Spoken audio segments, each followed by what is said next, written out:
Bonjour à toutes et à tous et bienvenue dans cette toute nouvelle vidéo de votre revue de l'actualité nationale et internationale. On commence la revue de l'actualité avec le décès de Sergueï Doba qui était le premier réalisateur du journal télévisé lors du démarrage officiel de la télévision au Sénégal lors des Jeux Olympiques de Munich en 1972.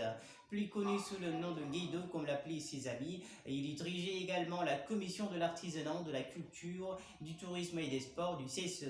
Ancien président des cinéastes sénégalais, Guaido s'est investi jusqu'à son dernier souffle dans toutes les instances de décision, comme le CSE, pour plaider la cause du cinéma et de l'audiovisuel sénégalais. Toujours dans le monde de l'audiovisuel, c'est au moment où le monde, où la planète lui tresse des lauriers, après le carton inédit de son dernier film Lupin diffusé sur Netflix, que l'acteur Omar Sy a choisi de revenir dans son Sénégal natal. Il a profité de son audience avec le chef de l'État Macky Sall pour exposer les projets et qu'il nourrit pour le Sénégal, plus particulièrement dans le secteur audiovisuel, après avoir plaidé la cause du Fouta, son origine, auprès du chef de l'État. Omar Sy, dont la série Lupin est en train de briser le record sur Netflix, avec des chiffres qui donnent le tournis, 70 millions de foyers ont visionné la série, une première pour une série française sur Netflix, avec un tel succès international. Ousmane Sonko, après que sa plainte ait été classée sans suite sur l'affaire des 94 milliards qui l'opposent à Mamour Diallo par le juge Samba Sall, Ousmane Sonko ne lâche pas l'affaire et selon lui, la moitié des 94 milliards, soit 45 milliards, a déjà été empochée par Mamour ici.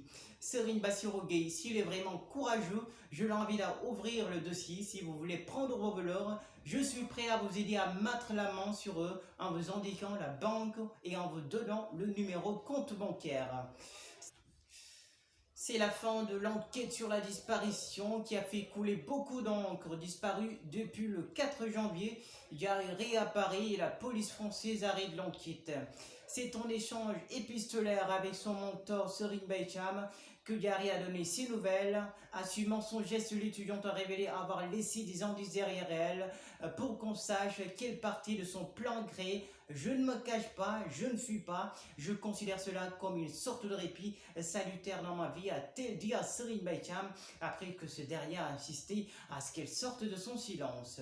Après sa sortie, les Sénégalais se sont réveillés divisés. Si certains la vilipendent, la critiquent, d'autres se montrent plus solitaires et compréhensifs envers elle, comme Lena Sen, ancienne de cette prestigieuse école, qui lui a écrit « N'oublie pas que tu es une lionne », mettant en avant son parcours. Elle ajoute « Entre Wall Street et JP Morgan, Harvard Business School, Kennedy School of Government et White House Fellowship, tu dois comprendre que tu n'es pas seul. » De son côté, Tierno Bokoum lui a adressé un message touchant « Tu demeures un être humain, l'essentiel, retrouve-toi, sois en harmonie avec toi-même. » Prends tout le temps pour t'occuper de toi, mais laisse-toi aider, la vie n'est pas faite de certitudes. Sa maman a été aperçue hier au ministère des Affaires étrangères accompagnée d'une petite fille et du ministre de l'Eau et de l'Assainissement, Serine Baicham. Nos confrères de là soupçonnent le voyage de la maman en France pour tirer sa fille de sa cachette. La question de Boubacar Sèye, l'Union européenne a apporté des éclairages sur ses financements destinés à la lutte contre la migration irrégulière au Sénégal, une mise au point qui intervient au moment où le président de l'ONG Horizon sans frontières placé sous mandat de dépôt après ses interrogations sur l'utilisation de ces fonds.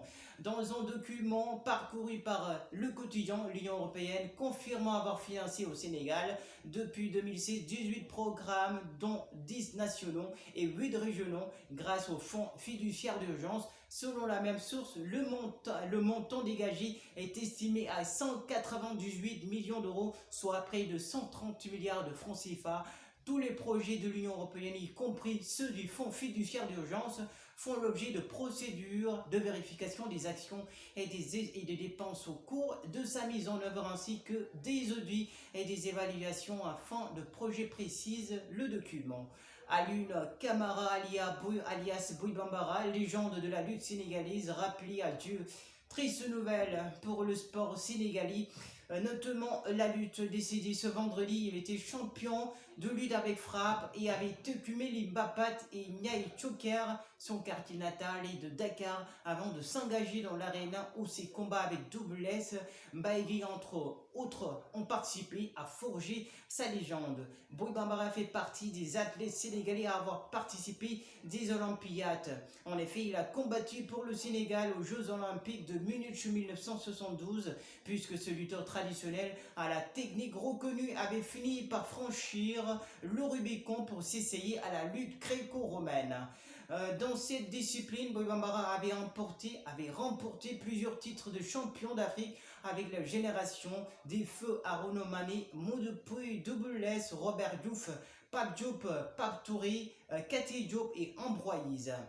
Place à l'actualité internationale. À peine assis dans le bureau ovale, Joe Biden a signé une pile de décrets détricotant la politique de son prédécesseur Donald Trump.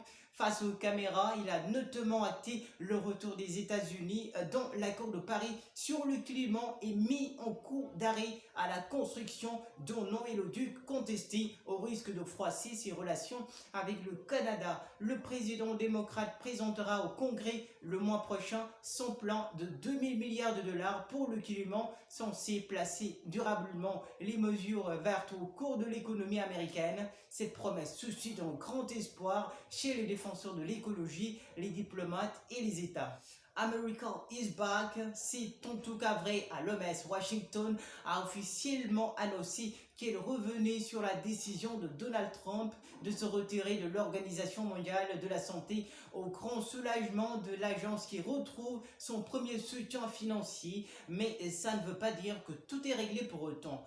Moins de 24 heures après son investiture, le nouveau président américain Joe Biden a marqué d'emblée sa différence avec son prédécesseur qui a toujours minimisé la pandémie de Covid-19 et renié l'Organisation mondiale de la santé en la qualifiant de marionnette aux mains de la Chine, en faisant intervenir l'immunologue Anthony Fauci à une réunion du conseil exécutif de l'OMS.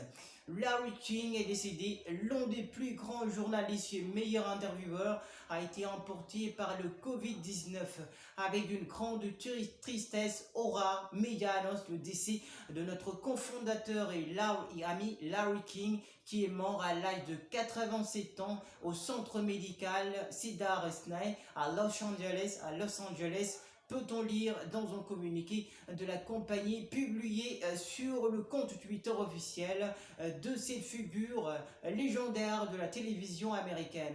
La société n'a pas précisé la cause du décès, mais Larry avait été admis à l'hôpital après avoir contracté le Covid-19, avait indiqué au début du mois la chaîne CNN sur laquelle il y avait longtemps officier. Voilà, c'était tout pour aujourd'hui. Merci pour votre fidélité.